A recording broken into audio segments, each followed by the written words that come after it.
نحمده ونصلي على رسوله الكريم أما بعد فأعوذ بالله من الشيطان الرجيم بسم الله الرحمن الرحيم لا يسمعون فيها لغوا ولا تأثيما إلا قيلا سلاما سلاما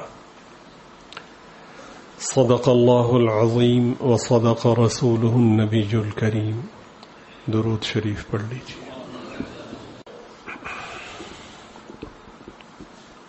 اللہ رب العزت کا بہت بڑا کرم اور عظیم احسان ہے کہ اپنے پاک نام کی بابرکت مجلس میں ہم گناہگاروں کو حاضر ہونے کی توفیق عطا فرمائی۔ اللہ تعالیٰ اپنے کرم سے ہماری اس حاضری کو قبول فرمائے، ہمارے گناہوں کو معاف فرمائے، دارین میں پردہ پوشی کا معاملہ فرمائے۔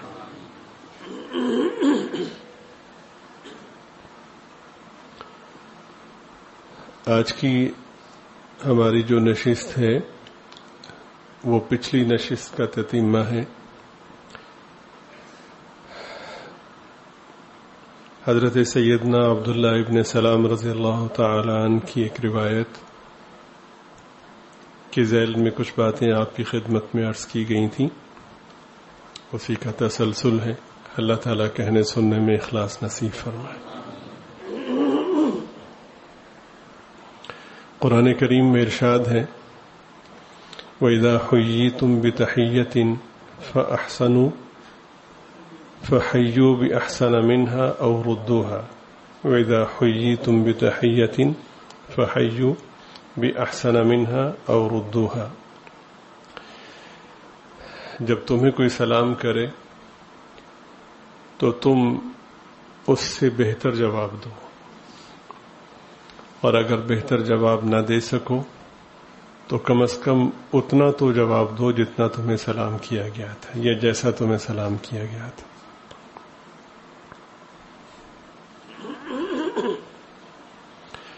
یہاں پہ کئی ساری باتیں سمجھنے سے تعلق رکھتی ہیں۔ سلام کا ایک عمومی مطلب یہ ہے کہ مخاطب کے لیے اچھے جذبات کا اظہار کرنا۔ تو پابند کیا گیا ہے کہ جب تمہارے لیے کوئی اچھے جذبات کا اظہار کرے تو تم اس سے بھی اچھے جذبات کا اظہار کرو، اور اگر ایسا نہیں کر سکتے تو کم از کم اتنا تو ضرور کرو کہ جتنے اچھے جذبات کا اظہار اس نے کیا ہے اس کے برابر جذبات کا اظہار تمہارا بھی ہو۔ لیکن بطور خاص یہاں پہ یہ سمجھنا ہے کہ جذبات کے اظہار میں تمہارا ذوق یا تمہارے معاشرے کا ذوق معتبر نہیں ہے۔ جی مثلا لوگوں کے خیال میں بہتر سے بہتر اظہار کے طریقے ہو سکتے ہیں، اور بہتر سے بہتر کے دو تصورات ہوتے ہیں، اچھے الفاظ، اور ایک تصور یہ ہوتا ہے کہ الفاظ اچھے ہوں یا برے ہوں، کسی شخص کے خیال میں جو فرد یا طبقہ سب سے اعلیٰ ہے تو اس کے الفاظ چاہے وہ اچھے ہوں یا برے ہوں، چونکہ اس کے خیال میں وہ اعلیٰ طبقہ ہے تو اس کے الفاظ اس کے نزدیک معیار ہوں گے۔ مثلا بدقسمتی سے ہمارے بہت سے ایسے احباب کے جو مغرب زدہ ہیں، مغرب سے متاثر ہیں، تو ان کے نزدیک سلام کا سب سے اچھا طریقہ اس سے بہتر نہیں ہے کہ گڈ مارننگ کہا جائے۔ اب دنیا شارٹ کٹ کی طرف جا رہی ہے تو گڈ مارننگ سے مارننگ، اچھا جو لوگ یہ نہیں کہتے وہ ایک دوسری بیماری میں مبتلا ہیں، وہ احساس کمتری میں مبتلا ہیں۔ مثلا ان کے سامنے کسی شخص نے کسی کو السلام علیکم کہا اور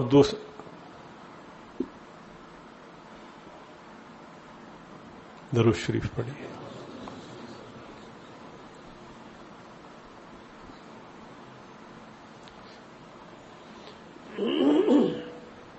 شروع کریں؟ چلیں۔ ایک شخص کے سامنے کسی شخص نے دوسرے کو سلام کیا اور کہا کہ السلام علیکم، دوسرے نے جواب دیا، تو اسی لمحے ایک دوسرا شخص آیا اور اس نے کہا کہ مارننگ.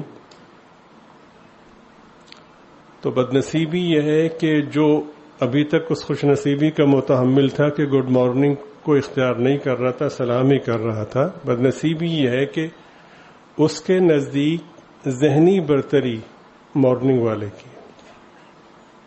کیا بات ہے یار، بھائی یار ساتھیوں کو روک دو یا بھیج دو.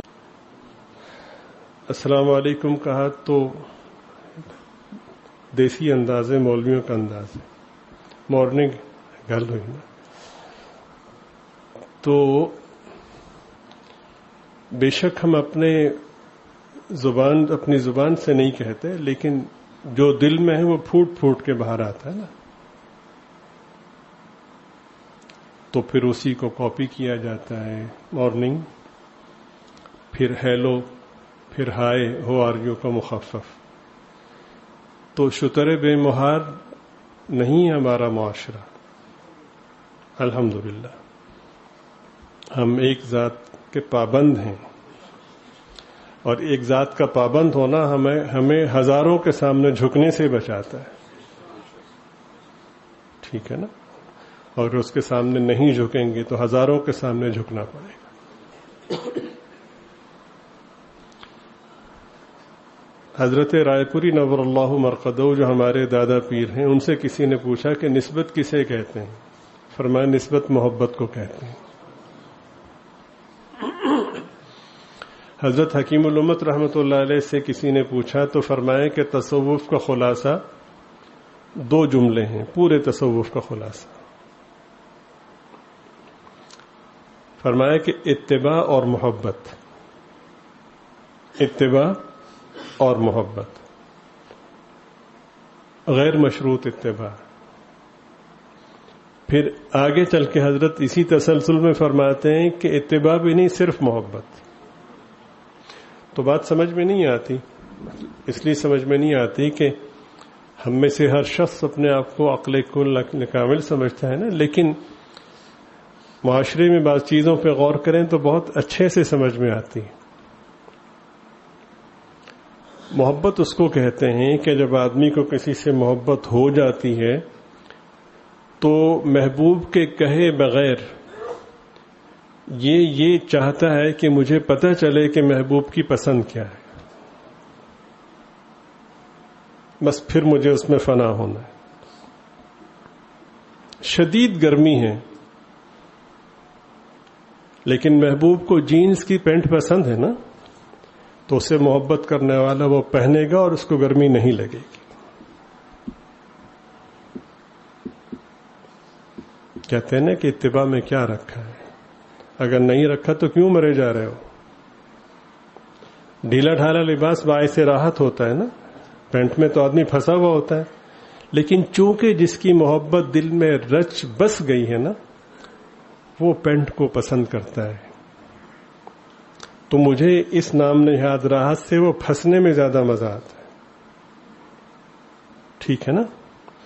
حضرت نے فرمایا کہ کوئی تو بات ہے نا کہ اس فاقے میں بھی یہ لوگ خوش ہیں، کسی کی تو محبت ہے نا ان کے دل میں، اور جس کی محبت ہے پھر اسی کا ہے.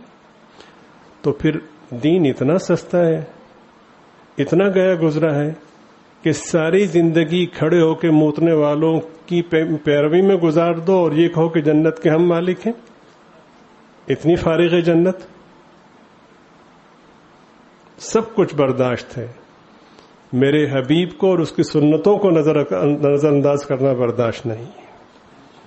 المرء مع من احب، پیر طریقت شیخ الحدیث مسند حدیث پہ بیٹھ کر اگر یہود و نصارہ کی محبت رکھتا ہے تو قیامت میں انہی کے ساتھ ہوگا.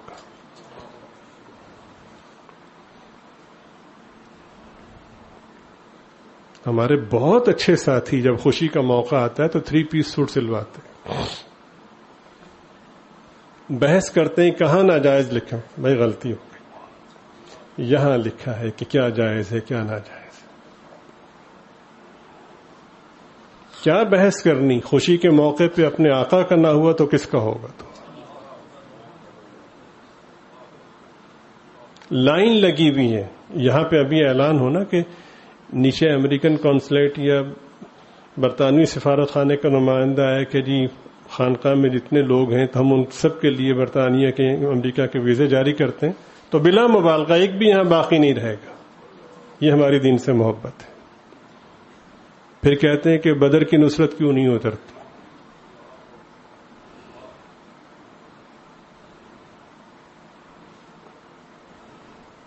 حالانکہ وہاں پہ جو صورتحال ہے آپ سوچ نہیں سکتے کہ کتنی ابتر ہے. مجھے بتایا کہ عمومی اعتبار سے وہاں پہ جو گھر ہوتے ہیں کمرہ اتنا بڑا ہوتا ہے کہ کمرے میں بیڈ ہے نا, بس بیڈ کے اطراف میں ایک آدمی چل پھر سکتا ہے, بس اتنا بڑا ہوتا ہے. واش روم کے اندر پانی نہیں ہوتا.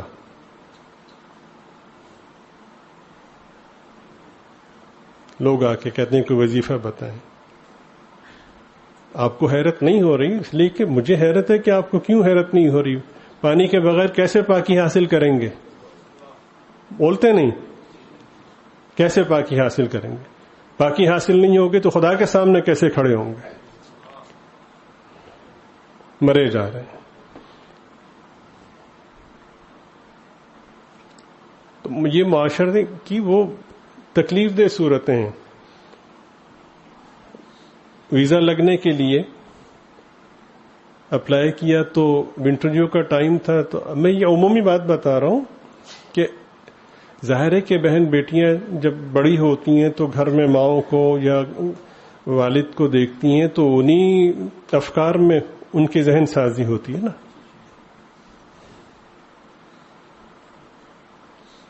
اگر بیٹی کی ذہن سازی یا بیٹی کا ایمان ایسا بنا ہے کہ دودھ میں اگر پانی ڈالیں گے تو خدا دیکھ رہا ہے, تو عمر ابن عبدالعزیز پیدا ہوگا نا.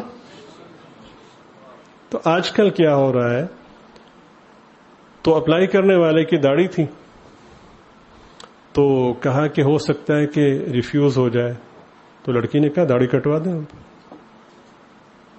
یہ مزاج ہے. اور یہ لڑکی کی بات نہیں, ہم سب اس میں شامل ہیں نا. مثلا میں نے اپنے خیال میں ایک بڑا دینی ادارہ بنا رکھا ہے. میں نام نہاد پیر طریقت بھی کہلواتا ہوں, مفتی بھی, سب کچھ کہلواتا ہوں نا. اپنی گفتگو میں سود کی مذمت بھی کرتا ہوں. لیکن میرے سامنے سود کا کام کرنے والا اگر ہدیہ لے کر آتا ہے, مجھے پتا ہے کہ ابھی مارکیٹ میں بیٹھا ہوا اس نے اتنے سود سے اتنا پیسہ کمایا, تو میں خاموشی سے جیب میں رکھ لوں گا. تو میں جیب میں رکھ لوں گا تو آپ سب جانتے ہیں کہ ہم سب جیب میں رکھتے ہیں, تو پھر کیا پاکیزگی ہوگی.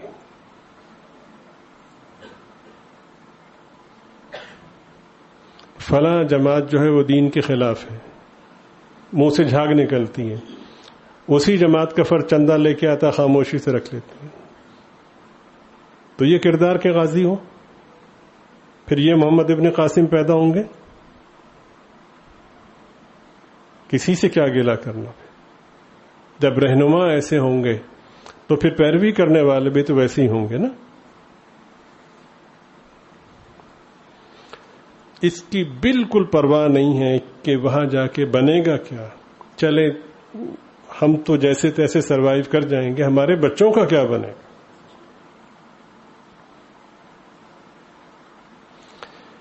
بچہ جس کے ہاں پیدا ہوتا ہے اس کے ماں باپ کی ذمہ داری ہوتی کہ اس کی تربیت کرے. بقدر تربیت اس کو راہ راست پہ رکھنا اس پر لازم ہوتا. اس میں کوتاہی کرے گا تو آخرت میں جواب دہی ہوگی. وہاں گیا, وہاں کسی گوری سے شادی کر لی, بچے ہوئے. جب خود ایمان پہ مضبوط نہیں تو بیوی کو کیسے ایمان پہ لائے گا. تو وہ جو بچے جب بڑے ہوں گے, بڑے ہو کر عیسائی ہوں گے, تو ان کا بوجھ ان کے باپ پر ہوگا.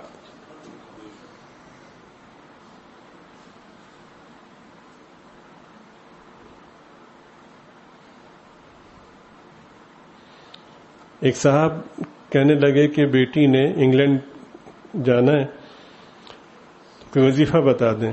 میں نے کہا آپ استخارہ کر لیں. کہتے جی استخارہ نہیں کرنا. معلوم ہے کیوں؟ کہ منع ہو گیا تو رکنا پڑے گا. یہ پھر کیا پیچھے رہ گیا. پھر کسی دوسرے سے کیا گلہ کر.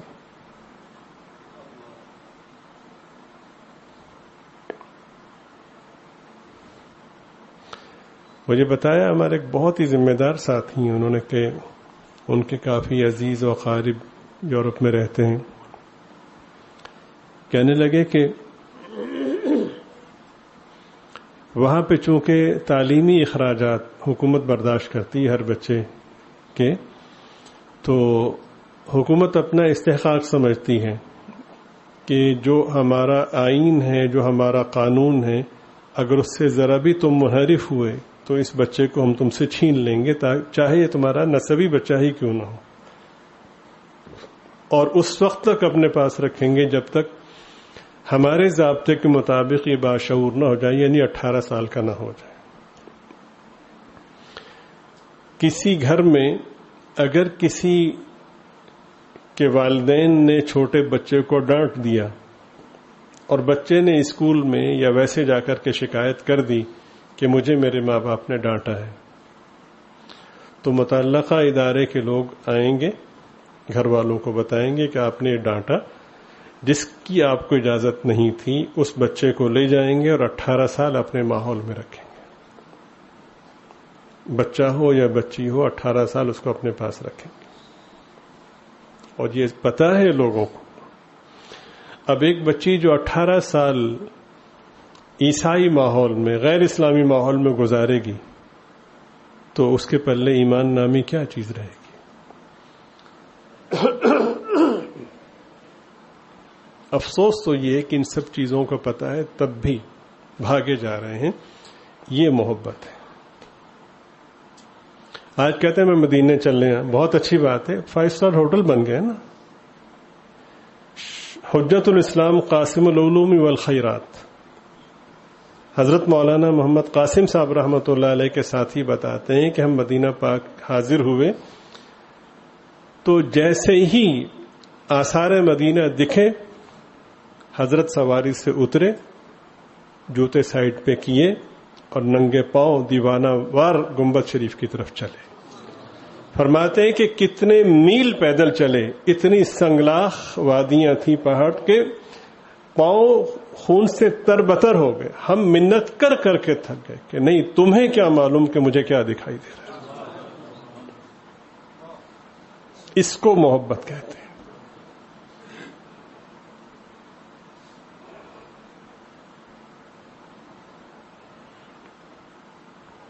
پھروں تو ساتھ تیرے سگانے حرم کے پھروں، اس کو مدینہ، یہ محبت ہے. آج ایک آدمی، ٹھیک ہے، بہت اچھی بات ہے، غنیمت ہے، لیکن یہ ہے کہ قربانی ان کی ہے کہ جنہوں نے مشقت کے زمانے میں وہاں کی بھوک برداشت کی، صرف سرکار کی محبت.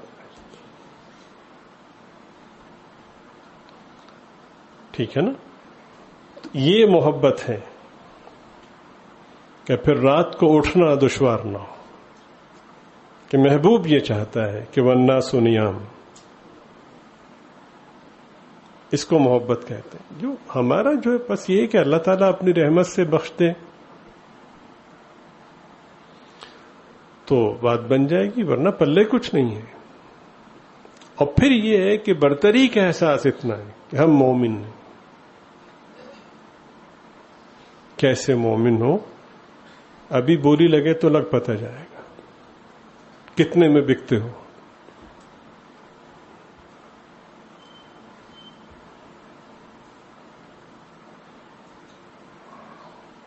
اللہ تعالی ہم سب کو معاف فرمائے. تو فرمایا کہ اصل محبت ہے. جب محبت ہوتی ہے سچی تو پھر آدمی تلاش کرتا ہے، معلوم کرتا ہے کہ محبوب کی چاہت کیا ہے، وہ کس چیز کو پسند کرتے ہیں. چنانچہ کسی نے آ کر نہیں کہا کہ تم ایسا کرو. تو جن سے محبت ہے ہم سلام ان کے انداز میں کرتے ہیں، مارننگ، ٹھیک ہے نا. اور پھر وہ لوگ کہ جو بظاہر اپنے آپ کو دیندار کہہ رہے ہوتے ہیں لیکن اندر سے دین سے بیزار ہوتے ہیں. ٹوپی اور چہرے کا اسٹائل یہ ہوتا ہے کہ سینما میں جائیں تو وہاں بھی بات چل جائے ٹوپی جیب میں، اور باہر آئیں تو پھر وہ دیندار کے دیندار. تو انہیں لفظ السلام پریشان کرتا ہے، مارننگ سے انہیں راحت ہوتی ہے.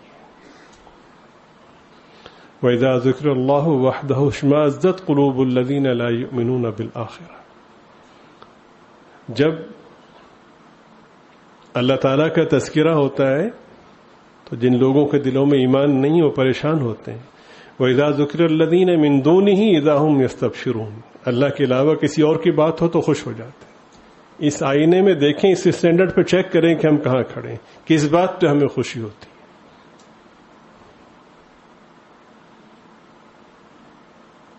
انہوں نے نہیں کہا ہم بات کریں گے تو کندھے اچکا کے بات کریں گے.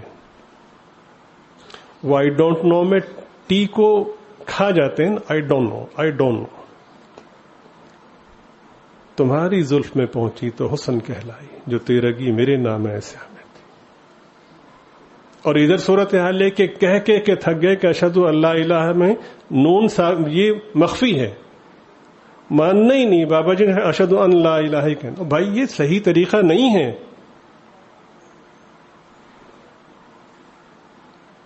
اسی کو محبت کہتے ہیں. تمہیں کچھ دکھائی دے، ہم کہیں کہ اس کو نہیں دیکھنا تو نہیں دیکھنا. نون دکھائی دے رہا ہے، ہم نے کہا کہ اس کی ادائیگی میں اس کا ظہور نہیں ہوگا تو حضور ہم دیکھتے ہوئے بھی کہیں گے کہ اشہد اللہ الہ الا اللہ.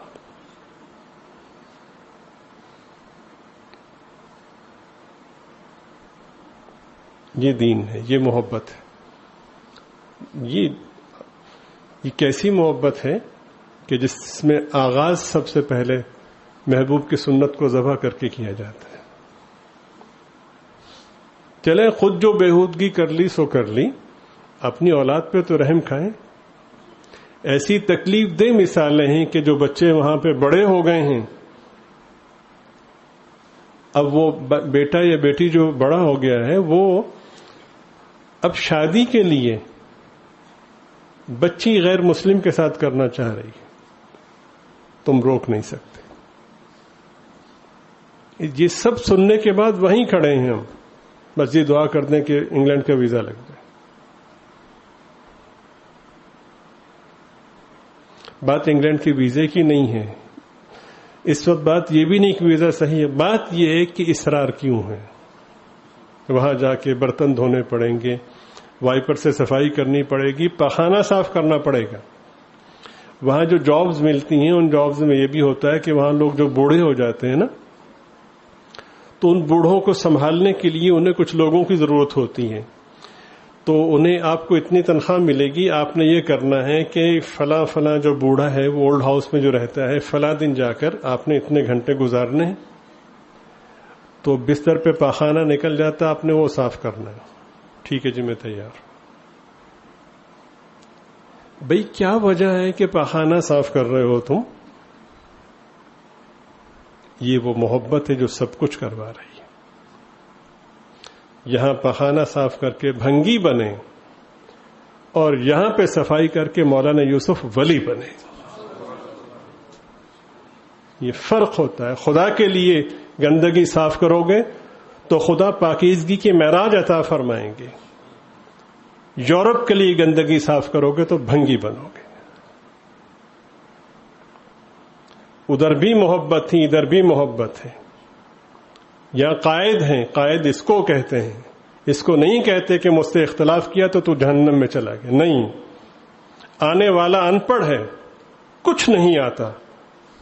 ایک نہیں دو نہیں سینکڑوں ہیں. صفائی کرنے والوں نے ہڑتال کر دی.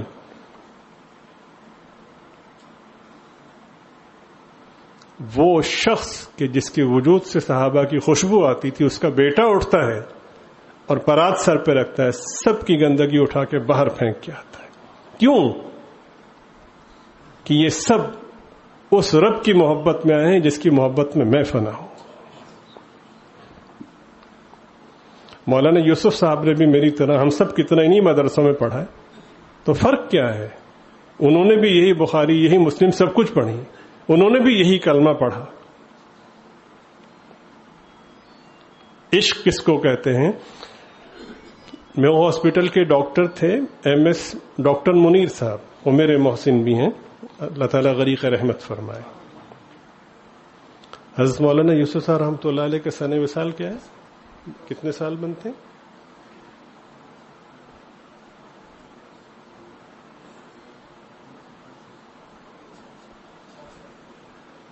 سے زیادہ 64 سال, 62 سے 64 سال, 63 سال پرانی بات ہے. محبت کس کو کہتے ہیں وہ میں بتا رہا ہوں. آخری دن ہے حضرت کا اس دنیا میں. ڈاکٹر منیر صاحب بہت بڑے آدمی تھے, دنیاوی اعتبار سے بھی تبلیغ سے منسلک تھے. حضرت کی طبیعت بہت خراب تھی, ڈاکٹروں نے منع کیا کہ آپ بیان نہ کریں, مگر وہ ظاہر ہے کہ ایک جنون سوار تھا کہ زندگی کس کی ہے؟ اللہ کی ہے نا, تو اسی کے لیے اس کو صرف کرنا ہے. تو اس خرابی کے باوجود, طبیعت کی خرابی کے باوجود حضرت تشریف لائے, بیان شروع کیا. تو ڈاکٹر منیر صاحب بالکل سامنے بیٹھے ہوئے تھے, تو چادر تھی بڑی سی ان کے پاس.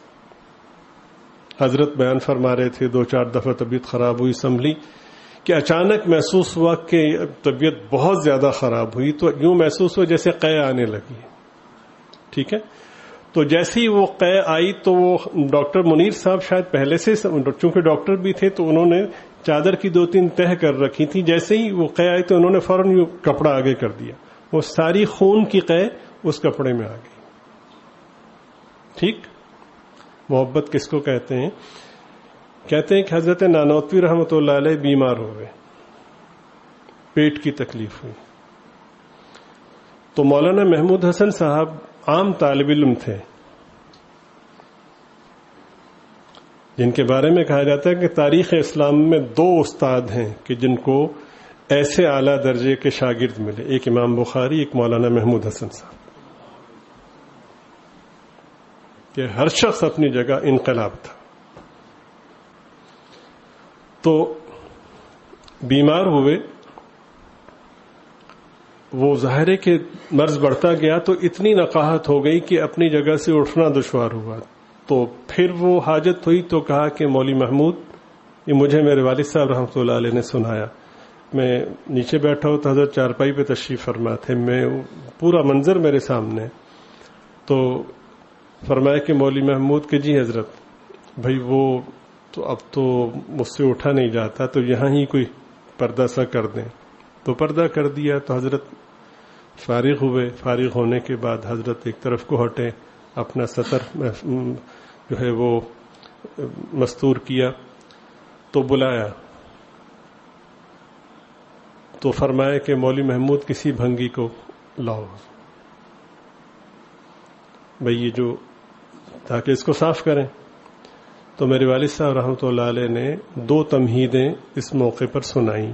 ایک تو یہ فرمایا کہ محبت میں سب سے پاکیزہ جو تصور محبت ہے وہ ماں اور چھوٹے بچے کا ہے, اس سے سچی محبت کوئی نہیں ہوتی. تو سب سے سچی محبت میں بھی ماں جب بچے کا پاخانہ صاف کرتی ہے تو 2 کام کرتی ہے. ایک تو پاخانے پہ راکھ ڈال دیتی, اور دوسرا ہاتھ سے نہیں کرتی, جھاڑو اور اس کے ساتھ کسی چیز کو معاونت کے لیے ملا پھر صاف کرتی. ٹھیک ہے, سمجھ گئے؟ تو حضرت بیٹھے, اب اسی تسلسل میں آئیے. تو کہا کہ مولوی محمود کسی بھنگی کو بلاؤ. تو حضرت مولانا محمود حسن صاحب نے جواب بعد میں دیا, بغیر جھاڑو کے, بغیر راکھ ڈالے, دونوں ہاتھوں سے یوں اٹھایا اور پھر کہا کہ حضرت محمود کے ہوتے ہوئے بھنگی کی کیا ضرورت ہے. آگے سنی, منظر دیکھیں. میرے والد صاحب فرماتے ہیں کہ مولوی محمود کے ہاتھ یوں تھے, حضرت نانوتوی کے ہاتھ یوں تھے.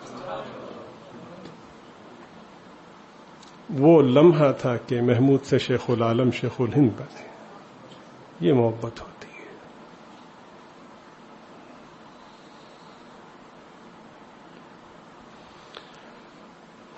درود شریف پڑھیے گا.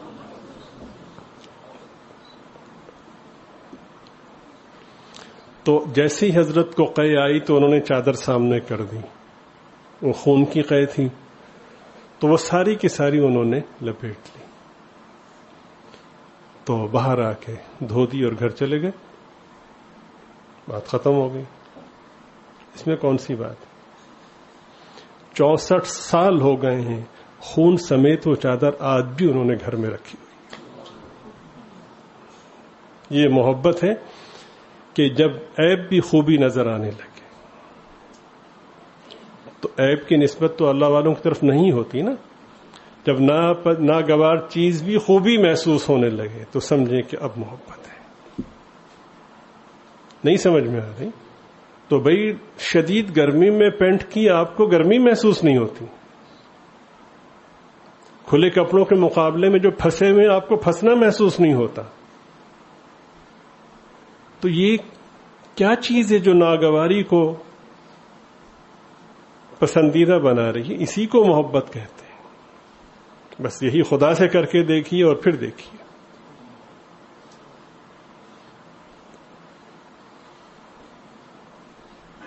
سمجھ رہے؟ خدا کرے کہ ہماری سمجھ میں آ جائے. ہمارے لاہور میں ایک ساتھی ہیں بھائی ندیم صاحب. ساتھیوں کو اعتراض ہوتا ہے کہ یہ اسے اتنی اہمیت کیوں دیتا ہے. ماشاءاللہ وہ صاحب ثروت ہیں، امیر و کبیر ہیں، اللہ اور برکت دے. تو اللہ کسی محتاج کا محتاج نہ کرے، اپنا محتاج رکھے، اللہ ان کو اور زیادہ عطا فرمائے. تو میں جو انہیں ترجیح دیتا ہوں اس کے کچھ اسباب ہیں. ایک سبب یہ ہے کہ پورا سال ان کی اشراق فوت نہیں ہوتی. کوئی ولی ہاتھ اٹھا کے کہے کہ اس کی فوت نہیں ہوتی، ایک دنیا دار آدمی. اور جو گھر ہے اس میں تہجد فوت نہیں ہوتی، مسجد میں اشراق پورا سال بشمول رمضان کے. رمضان شریف میں تو سونا واجب ہوتا ہے نا آپ لوگوں کے خیال میں. رمضان شریف میں بھی اشراق ان کی خزاں. دوسری اہم ترین بات یہ ہے کہ وہ پاکستان کے حالات جب خراب ہوئے تو وہ پھر مشورہ کرنے لگے کہ مجھے اپنا کاروبار کہیں باہر سیٹ کرنا ہے. وہی وہ اس بات میں ایک بات رہ گئی کہ وہ جو خون والی چادر تھی وہ پاک ہے یا نہیں. تو بھائی اگر کسی کو اس پہ اشکال و اعتراض ہے تو میں اپنی غلطی کی معافی چاہتا ہوں. میں نے ایک محبت کے ایک رخ کے حوالے سے مثال دی تھی، تو میں تو بحث کرنے کے لیے نہیں بیٹھا نا. میں بتانا چاہتا ہوں کہ محبت کسی کہتے ہیں جب ناگوار امور بھی گوارا محسوس ہونے لگیں تو سمجھیں کہ اب محبت ہو گئی. تو انہوں نے پھر ان کے ذہن میں کئی سارے آپشن تھے کہ انگلینڈ چلا جاؤں یا امریکہ چلا جاؤں یا ترکی چلا جاؤں یا کینیڈا چلا جاؤں. تو لوگوں سے مشورہ کیا ہوگا تو کہا گیا کہ آپ ترکی چلے جائیں. وہ ترکی چلے گئے. ماشاءاللہ اللہ نے وسعت دی ہے تو وہاں جا کے انہیں ملازمت نہیں کرنی تھی، اپنا کام کرنا تھا. تو ظاہر ہے کہ ان ممالک میں اگر کوئی بھاری انویسٹمنٹ لے کر آئے تو یہ بہت قدر کرتے ہیں، تو پورے مواقع دیتے ہیں، سپورٹ کرتے ہیں. تو کچھ دن کے بعد وہ واپس آ گئے. تو پوچھا گیا کہ آپ گئے تھے اور مواقع بھی تھے، حکومت بھی، قانون بھی، نظام بھی آپ کو سپورٹ کر رہا تھا، آپ کیوں نہیں رہے؟ کہ لگے وہاں جا کر کے جب میں نے معاشرے کی صورتحال دیکھی تو میں نے محسوس کیا کہ یہ میرے یہاں آنے کا وقت نہیں، یہاں سے واپس جانے کا وقت ہے. میری بیٹیاں بڑی ہیں، وہ اس معاشرے کے منفی اثرات سے جو متاثر ہو سکتی ہیں تو میں خدا کو کیا منہ دکھاؤں. یہاں ابھی لائن لگائیے کہ کینیڈا کا ویزا ملتا ہے تو مجھ جیسے نام نہاد مفتی سب سے آگے ہوں گے، جی میں نے چاہیے.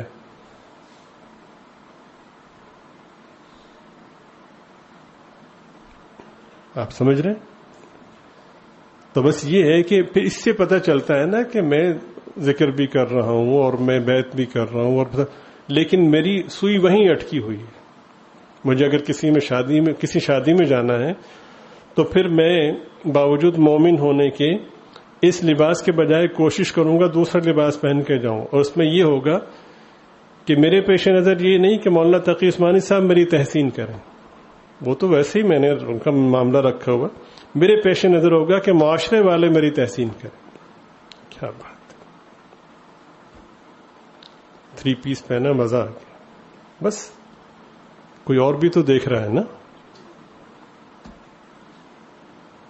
1000 لوگوں کی گیدرنگ ہے، کوئی میرے لیے بھی آیا؟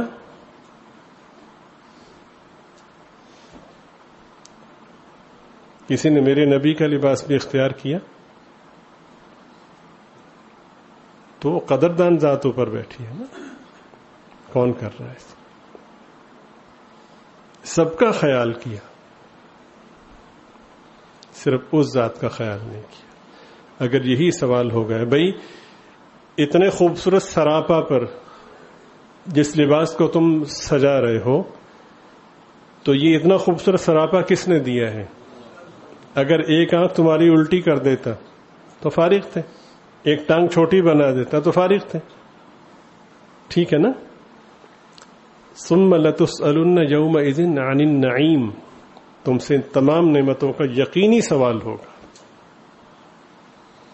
بچوں میں جو باصلاحیت ہے وہ سارے کے سارے کیمبرج اور آکسفورڈ کے حوالے ہیں، جو لنگڑا لولا ہے وہ قاری صاحب کے حوالے۔ تو خدا نہیں دیکھ رہا ہے اور پھر احسان کرتے ہیں، اس سے بڑا جرم یہ کہ احسان کرتے ہیں۔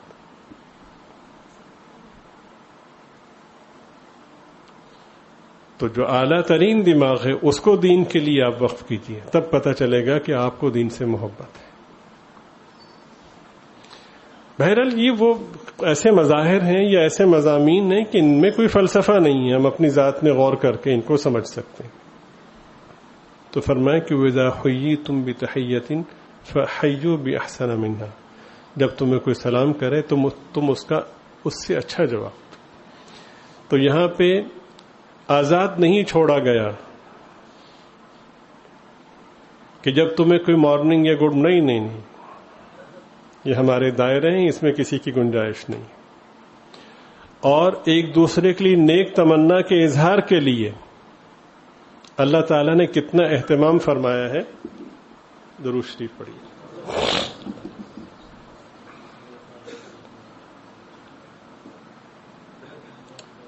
حضرت سیدنا انس رضی اللہ تعالیٰ عنہ فرماتے ہیں کہ ان السلام اسم من اسماء اللہ تعالی، یہ جو سلام ہے نا یہ اللہ کے ناموں میں سے ایک نام ہے۔ وضعہ اللہ فی الارض، اللہ تعالیٰ نے اس کو زمین میں بھیجا ہے، اپنا نام بھیجا کہ جب تم ایک دوسرے کے لیے نیک تمناؤں کا اظہار کرو تو ہمارے نام کو استعمال کرو۔ اس نام کی جتنی صفات ہیں کہنے والے کو بھی نصیب ہوں گی، جواب دینے والوں کو بھی نصیب ہوں گی۔ اور فرمائے کہ الفاظ ہیں فَافْشُوا السَّلَامَ بَيْنَكُمْ، ہم اپنا نام بھیج رہے ہیں، اس کو زمین میں پھیلا دو۔ تو مجھ جیسا احساس کمتری والا کہاں کھڑا ہوا ہے جس کو سلام سے بیزاری ہوتی ہے؟ اول تو شیطان ہمیں عادی کرنے کی کوشش کرتا ہے کہ مغرب کے طور طریقے اپنائیں، چنانچہ معاشرتی طور پر جو انگریزی خواہ طبقہ ہے وہ تو کوشش کرتا ہے کہ ہیلو ہائے مارننگ یہ ہمارے رواج میں ہے، اور آگے ہیں وہ۔ پھر جو تھوڑے بہت رہ جاتے ہیں تو ان کو اس اندیشے کے پیش نظر دین سے دور رکھنے کی کوشش کی جاتی کہ تم پر مولویت کی چھاپ نہ لگے، تو جب سلام کا موقع ہے تو تم کہا کرو آداب عرض، یہ آداب۔ چنانچہ بہت سے لوگ اس کو اختیار کرتے ہیں، کی حال ہے، جی آیا نو وغیرہ وغیرہ۔ بہت سے لوگوں میں عصبیت اتنی رچی بسی ہوتی ہے، مثلا آبا و اجداد اگر سکھ تھے تو بھائی اسلام فرق ہے نا، حد فاصل ہے، تو وہ پھر سرداروں کا تذکرہ بھی تحسین سے کرتے ہیں کہ پردادا جی سکھ تھے۔ بڑا جاہل آدمی ہو یار تم، جہالت کی انتہا ہے۔ بھائی نرسیما راؤ انڈیا کے وزیر اعظم منخوش ہو رہے ہیں کہ جی راؤ ہے، لا حول ولا قوت الا باللہ۔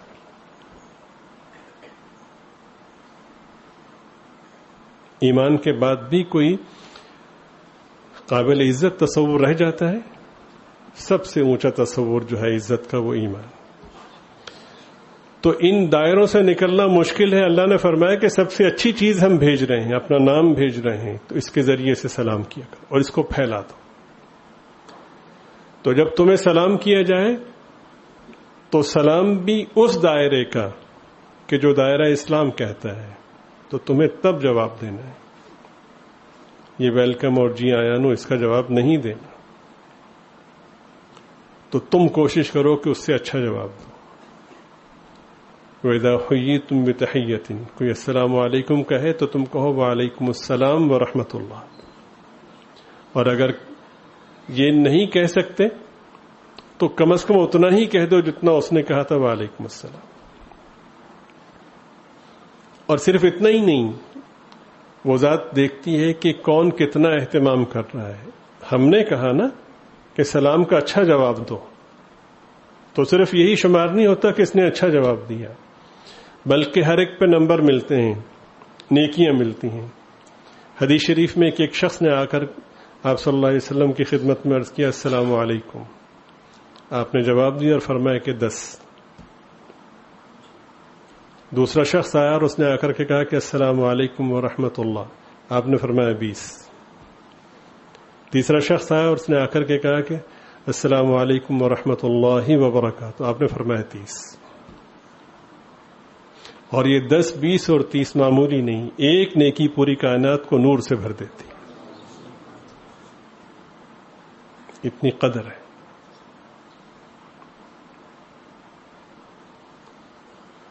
تو کیا کبھی گورے نے بھی بھائی چارے کے لیے ہمارا صلحہ کا لباس، مصنون لباس پہنا ہے؟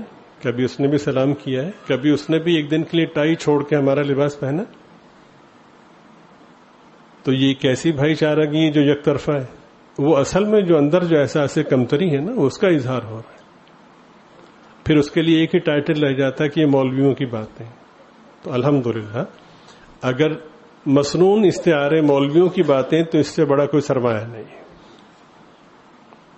سب سے بڑا سرمایہ ہے. وَإِذَا حُيِّيتُم بِتَحِيَّةٍ فَحَيُّوا بِأَحْسَنَ مِنْهَا أَوْ رُدُّوهَا. جناب رسول پاک صلی اللہ علیہ وسلم نے ایک موقع پر ایک بات ارشاد فرمائی، اور وہ حدیث پاک مجھے مولانا عثمان صاحب نے اس کی یاد دہانی کروائی. ان سے گفتگو ہو رہی تھی.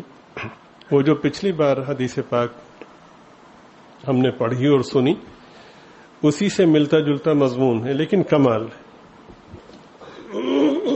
اس کے راوی حضرت سیدنا عبداللہ ابن سلام رضی اللہ تعالی عنہ تھے، جن کے بارے میں میں نے عرض کیا کہ ان کے امتیازات میں سے ایک امتیاز یہ ہے، باقی صحابی جتنے بھی عمل کرتے ہیں ان میں سے ہر صحابی کو عمل کا جو اجر مل رہا ہے اتنا ہی عمل اگر حضرت عبداللہ ابن سلام کریں تو ان کو دگنا اجر ملے گا. یہ ان کا امتیاز ہے. یہاں پہ راوی حضرت سیدنا ابو ہریرہ رضی اللہ تعالی عنہ ہیں، اور مسلم شریف میں یہ حدیث پاک ہے. فرمایا کہ لا تدخلون الجنت حتی تؤمنوا، جب تک تم صاحب ایمان نہیں ہوگے اس وقت تک جنت میں داخل نہیں ہو سکو گے. ولا تؤمنوا حتی تحابوا، اور جب تک آپس میں محبت نہیں کرو گے تم مومن نہیں ہو سکتے. اور فرمایا کہ میں کچھ چیزیں یہاں پہ عرض کر کے پھر اگلی بات عرض کرتا ہوں کہ عقیدے کی اصلاح کر دی کہ ہم یہ کہتے ہیں کہ ہر اچھا کام کرنے والا جنت میں جائے گا. بے شک ہر اچھا کام کرنے والا اگر وہ غیر مسلم ہے تو وہ غیر مسلموں میں برا کام کرنے والے سے بہتر ہے، لیکن آخرت کا جو ویزا ہے وہ ایمان کے ساتھ مشروط ہے، اس کے بغیر ممکن نہیں.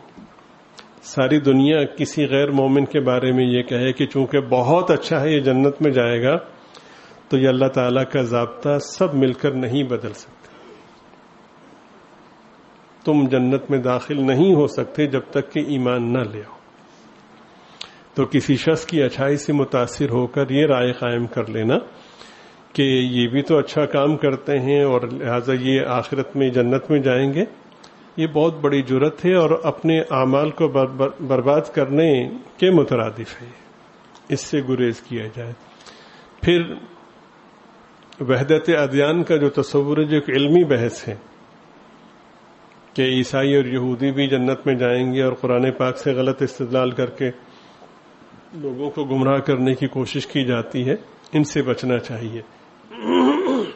جو مغرب زدہ لوگ ہیں یا مستشرقین ہیں، وہ یونیورسٹیوں میں یا کالجوں میں یا اپنی تحریرات میں نوجوانوں کو یوں ذہن بگاڑتے ہیں، تو اس سے بچنا چاہیے اور اپنا بھی یہی ذہن رکھنا چاہیے کہ اللہ اور اس کے رسول نے جو کہہ دیا ہے وہ حرف آخر ہے، اس کے بعد گنجائش نہیں. فرمایا کہ جنت میں ایمان کے بغیر نہیں جا سکتے. یہ نقطہ ذہن میں رکھنا چاہیے. اس حوالے سے بھی کہ کوئی کتنا ہی اچھا کام کیوں نہ کرے، اگر ایمان نہیں ہے تو جنت میں داخل نہیں ہوگا. اور اس حوالے سے بھی کہ مجھے اس ایمانی شمع کو محفوظ رکھنا ہے، اس کو بجھنے سے بچانا ہے. اللہ تعالیٰ کے فضل سے جو قلب میں ایمان کی شمع روشن ہوئی ہے، اس کو میں نے گمراہی سے، تشکیک سے اور دیگر جو افکار خلاف اسلام ہیں ان کو اختیار کر کے اس کو بجھنے سے، جو اندیشے ہیں جو ہو سکتے ہیں، ان سے بچانا ہے. اور اسی طرح صراحتاً ضروریات دین کا انکار. مثلا کوئی چیز فرض کریں کہ زکوٰۃ دینے کے وقت بوجھ محسوس ہوا، پیسے خرچ کرتے وقت، تو نعوذ باللہ زکوٰۃ کا انکار کر دیا. یہ روزہ رکھنے میں مشقت ہوئی تو روزے کا انکار کر دیا. تو یہ وہ بڑے احکامات ہیں کہ ان کا انکار کرنے سے آدمی ایمان سے محروم ہو جاتا ہے. یا یہ کہ دوستوں کی محفل میں بیٹھا ہوا ہے، ایک رو ہے، گفتگو چل رہی ہے ایک دوسرے کے مقابلے میں. چونکہ آدمی جب کوئی بات کرتا ہے تو سب ہنستے ہیں، تو سب ہنسنے والے اس موقع پہ ایک ہی وقت میں دو کام کر رہے ہوتے ہیں، ہنس بھی رہے ہوتے ہیں اور سوچ رہے ہوتے ہیں کہ اس سے بڑا لطیفہ میں سناؤں تاکہ اس سے زیادہ ہنسیں. تو اس مسابقت میں شیطان خوب فائدہ اٹھاتا ہے. تو جو لطیفہ اس نے سنایا تھا تو اس سے بہتر لطیفہ سنانے کے لیے جنت کے موضوع پر، فرشتوں کے موضوع پر، قرآن کے موضوع پر، دین کے موضوع پر کوئی ایسی بات کہہ دی کہ جس سے سنن مبارکہ کی تضحیق ہو گئی، یا نعوذ باللہ ان کی توہین ہو گئی، یا مقدسات کی توہین ہو گئی. تو پھر اس میں شدید اندیشہ ہوتا ہے کہ اس کو پتہ بھی نہ چلے اور یہ ایمان سے محروم ہو جائے. تو ایسی چیزوں سے گریز کرنا چاہیے. گریز کرنے کے لیے ایسی مجالس سے گریز کریں. حدیث شریف میں آتا ہے کہ المرء علی دین خلیلی، انسان اپنے دوست کے دین پر ہوتا ہے. پھر ارشاد فرمایا کہ تم میں سے جس شخص کے دوست ہوں، ظاہر ہے کہ ہر ایک کے دوست ہوتے ہیں، تو وہ دوستوں پہ نظر ثانی کرے کہ کون دوستی کے قابل ہے، اور اس کی باقاعدہ اس کا ایک مضمون ہے کہ دوستی کے قابل کون ہے، جس کے دیکھنے سے اللہ یاد آئے، جس کی گفتگو سے فکر آخرت میں اضافہ ہو. یہ سارے مضامین ہیں. تو آدمی اپنی آخرت کو پیش نظر رکھ کر کے اپنے دوستوں کا انتخاب کرے، اور جن دوستوں سے اس کی آخرت متاثر ہو رہی ہے ان سے معذرت کر لے، کنارہ کشی کر لے. تو دو چیزیں ضروری ہیں کہ جنت میں کوئی داخل نہیں ہو سکتا جب تک کہ ایمان مومن نہ ہو. تو غیر مومنین کے بارے میں چاہے وہ اچھا کام کر رہے ہوں، یہ تصور بدلنا ہے کہ وہ بھی جنت میں جائیں گے. نہیں، ایمان کے بغیر نہیں جا سکتے. اور یہ کوئی مشکل نہیں ہے. ایک آدمی کتنی صفات کا حامل کیوں نہ ہو، تو فرض کریں کہ بعض لوگوں کے خیال میں دنیا میں امریکہ اور انگلینڈ جنت ہے نا، تو ویزا ملے گا تو جائے گا نا. سادہ سی بات ہے بھائی. وہ لوگ اطمینان رکھیں گے. مثلا ان کا اطمینان کیا ہے کہ امریکہ کو بہتر سمجھے، امریکہ سے نفرت نہ کرے. وہ اس بارے میں حق بجانب ہیں. ان کو پتہ چلے کہ امریکہ سے نفرت کرتا ہے تو ویزا دیں گے. اگر امریکہ کی برتری پہ یقین نہیں رکھتا تو کبھی ویزا نہیں دیں گے نا وہ. تو جو خدا کی جنت پہ، خدا کے دین پہ برتری کا یقین نہیں رکھتا، یعنی ایمان نہیں رکھتا، تو اس کو کیوں ویزا ملے گا؟ آسان سی بات ہے، کون سی مشکل ہے. اور دوسرا یہ کہ اپنے ایمان کی حفاظت کریں. حفاظت ایمان کے لیے ایسے دوست کہ جو ایمان کو نقصان پہنچا سکتے ہیں ان سے کنارہ کشی، اور اچھی صحبت کی تلاش، وہ بہت ضروری ہے. اس سے انسان کو احساس و ادراک ہوتا رہتا ہے، اصلاح کے مواقع میسر آتے ہیں. اور اگر اچھی صحبت نہ ہو تو پھر مشکل ہو جاتا ہے. بہت کتنا ہی اچھا کیوں نہ آدمی ہو، اگر اچھی صحبت نہیں ہے تو بہت اعلیٰ ترین صفات زنگ آلود ہو جاتی. بلکہ اسلام میں جو مراتب کا ترتب ہے وہ اچھی صحبت پر ہے. علم بعد میں ہے، عمل بعد میں ہے، صحبت پہلے. چنانچہ وہ صحابی کہ جس نے سرکار دو عالم صلی اللہ علیہ وسلم کو چند لمحے دیکھا، وہ دنیا بھر کے ذی علم سے کہیں اونچا ہے کہ اسے اچھی صحبت میسر ہے. ٹھیک ہے؟ تو پہلی بات ارشاد فرمائی کہ اس وقت تک تم جنت میں داخل نہیں ہوگے جب تک کہ تم مومن نہ ہو. اور فرمایا کہ وَلَا تُؤْمِنُوا حَتَّى تَحَابُوا، جب تک تم ایک دوسرے سے محبت نہیں کرو گے اس وقت تک مومن نہیں ہوگے. اس میں بہت بڑا لمحہ فکریہ ہے کہ ظاہر ہے کہ معاشرے میں جب ہم لوگ رہتے ہیں تو ایک دوسرے سے اختلافات بھی ہوتے ہیں، خلاف طبیعت باتیں سننے کو ملتی ہیں، اور اب تو بہت ہی زیادہ ابتری ہو گئی ہے. مثلا میرے افکار کا جو حامل نہیں ہے تو سب سے پہلے میں گمراہی کا فتویٰ لگاتا ہوں. حضرت مولانا مناظر احسن صاحب رحمۃ اللہ علیہ نے لکھا ہے کہ حالات ایسے ہو گئے ہیں، یہ آج سے 100 سال پرانی بات، کہ نبی کی بات میں تو تعویل ممکن ہے، مولوی صاحب کی بات میں تعویل ممکن نہیں. حالات ایسے بنا دیے گئے. بھائی تو نے میرے قائد کے بارے میں کہا کیسے؟ الیاذ باللہ. تو اختلافات بھی ہوا کرتے ہیں. تو 100 لوگ رہتے ہیں، 20 کی ٹولیاں بن گئی، ایک دوسرے کی شکل نہیں دیکھنا چاہتے. فرمایا مومن ہو کے بھی جنت میں نہیں جاؤ، چلو بھاگو یہاں سے. پہلی شرط ایمان، اور دوسری شرط ہے دائرہ ایمان میں جتنے لوگ ہیں سب ایک دوسرے سے محبت کریں. بریلویوں سے مخالفت ہے، ایک فتویٰ دکھا دیں کہ ہمارے اکابر نے ان کے کفر یا شرک پہ فتویٰ دیا، نہیں ہے تو مومن ہے نا. محبت نہیں ہوگی تو سرکار فرماتے ہیں کھڑے تو ہم ہیں نا آگے، شافع محشر کھڑے ہوں گے نا وہاں پہ.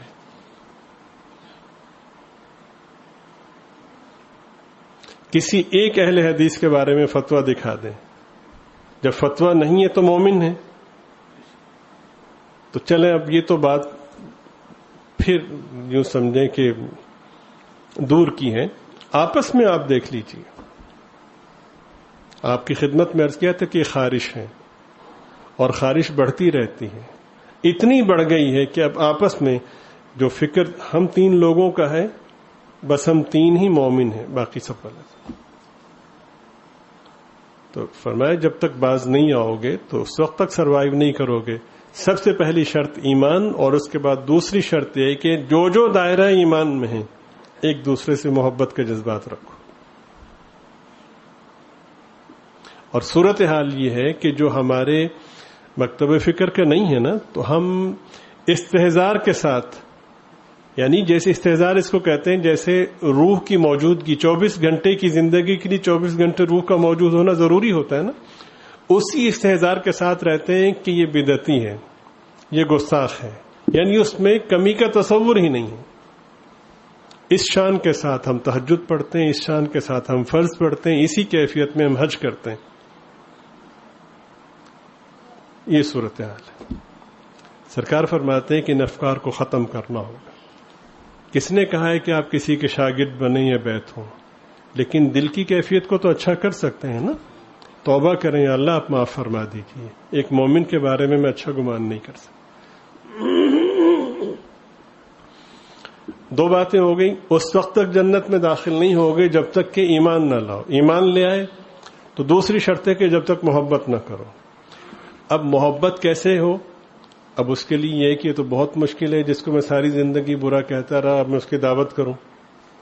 میں تو یہ کہتا رہا کہ بدعتی پہ خرچ کرو گے تو یہ تو بدعتی کی توقیر ہے اور یہ تو دین کو منہدم کرنے والی بات ہے، وغیرہ وغیرہ. مفتی زکریا صاحب، ٹھیک ہے، جب آدمی بہت اہتمام سے سر ہلاتا ہے تو پتہ چلتا ہے سو رہا ہے. وہ یہ تاثر دینے کی کوشش کرتا ہے کہ میں سو نہیں رہا. تو اب کیسے کریں؟ کوئی جھکنے کو تیار نہیں. تو جناب رسول پاک صلی اللہ علیہ وسلم نے فرمایا کہ ہم اس کا طریقہ بتاتے ہیں کہ تمہاری حد درجے کی نفرتیں، دوریاں لمحوں میں ختم ہو جائیں گی. وہ کیسے ہوں گی؟ فرمایا کہ طریقہ اس کا ہم بتاتے ہیں کہ اللہ نے ان دوریوں کو ختم کرنے کے لیے ایک تحفہ بھیجا جسے سلام کہتے ہیں، اور وہ اپنے نام کو بھیجا ہے۔ چنانچہ ارشاد فرمایا اولا ادلکم علی شیء اذا فعلتموہ تحاببتم، کیا میں ایسی چیز نہ بتاؤں جسے تم کرو تو تم میں آپس میں محبت پیدا ہو جائے؟ تو ارشاد فرمایا افشوا السلام بینکم، آپس میں سلام کو پھیلاؤ۔ دیکھیے سرکار دو عالم صلی اللہ علیہ وسلم کی جو پاکیزہ باتیں ہیں نا، ان کی ایک تاثیر یہ ہے کہ ان میں تجربے کی ضرورت نہیں ہوتی، وہ بغیر تجربے کے 100% مؤثر ہوتی ہیں۔ اب میرے اور آپ کے ذہن میں شیطان یہ بات ڈال سکتا ہے کہ یار میں نے سلام کر بھی لیا تو وہ اتنی دوریاں کیسے راضی ہوگا؟ یہ شیطان کا دھوکہ ہے۔ سرکار نے کلیہ بیان فرمایا، اس سے بہتر کلیہ ہو نہیں سکتا، سلام کر کے تو دیکھو تم، افشوا السلام بینکم۔ اور اس میں ایک خوبصورت ترین نقطہ یہ ہے کہ تم جو سمجھ رہے ہو کہ عزت نفس مجروح ہوگی میری، تو اس میں بھی تمہیں تھوڑا سا ایک طرح سے تحفظ دیا گیا ہے، بے شک یہ تمہاری عیب والی سوچ ہے۔ افشوا السلام بینکم، تم کثرت سے سلام کی عادت کر لو۔ تو اب فرض کریں کہ 10 لوگ ہیں، ان میں تمہارا مخالف بھی کھڑا ہوا ہے، تو تم سلام کرتے جاؤ، اسی رو میں سلام کرو گے تو تمہارا تھوڑا سا بھرم یہ رہ جائے گا، گوڈا اونچا کہتے ہیں نا، وہ یہ رہے گا بھئی میں نے تو سب کو سلام کیا تو اسی رو میں کر لی۔ ہم اسی میں تمہارے لیے محبت کے جذبات پیدا کرتے ہیں۔ ان لوگوں نے کہا تھا نا جب صلح نامہ طے پا گیا تو سرکار نے فرمایا کہ ہم جائیں عمرے کے لیے، تو انہوں نے کہا جی کہ نہیں اگلے سال آئیے گا۔ تو سرکار نے فرمایا کہ صلح ہو گئی ہے، تو انہوں نے کہا جی اگر اب چلے گئے نا تو ساڈی رہندی نہیں۔ سرکار نے فرمایا ٹھیک ہے اگلے سال آ جائے۔ یہ سرکار کا ظرف ہے۔ تو کیا نہ بتاؤں کہ جس ایسی بات کہ جسے تم کرو تو تم میں محبت پیدا ہو جائے۔ حضور ضرور فرمائے کہ سلام کو آپس میں پھیلاؤ۔ طبیعت مانے یا نہ مانے، مشاہدے اور تجربے میں جائیں گے تو آپ ایک نمبر نیچے ہو جائیں گے۔ میرے آقا نے فرمایا کہ سلام آپس میں محبت کا ذریعہ ہے، تو واللہ باللہ تاللہ میں قسم کھا کے کہتا ہوں کہ سلام محبت کے حصول کا، محبت کے وصولی کرنے کا، محبت کے پھیلنے کا ذریعہ۔ یہ مومن کی شان ہے کہ سرکار کی ذات پر بھی یقین ہو، سرکار کی بات پر بھی یقین ہو۔ اللہ تعالیٰ آپ کی برکت سے مجھے بھی صحیح فہم اور اس پر اخلاص کے ساتھ عمل کی توفیق نصیب فرمائے۔ وآخر دعوانا ان الحمد للہ رب العالمین۔